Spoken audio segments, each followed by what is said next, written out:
Today's challenge is all about dates, but not just any dates. We are building a dynamic data range that updates itself based on just 3 inputs. And guess what?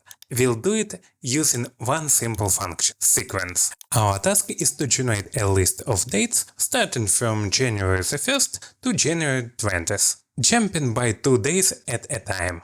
And it should be fully dynamic. As you can guess, the sequence function generates a sequence of numbers, and all the dates in Excel are just numbers with some fancy formatting. Let's go through each argument in our formula. The first argument, rows. This calculates the number of rows. We are subtracting the start date from the end date to find the total duration, then dividing by the step size to figure out how many dates we need. And finally, we add 1 to include the start date itself.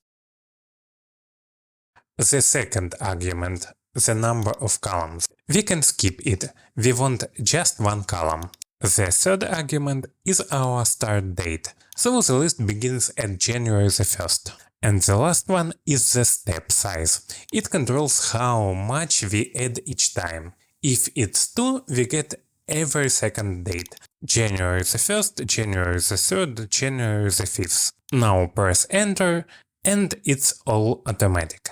No manual typing, perfect for timelines, schedules or planning tools. So instead of dragging down formulas or hard coding anything, we can build a flexible formula that adapts to the input.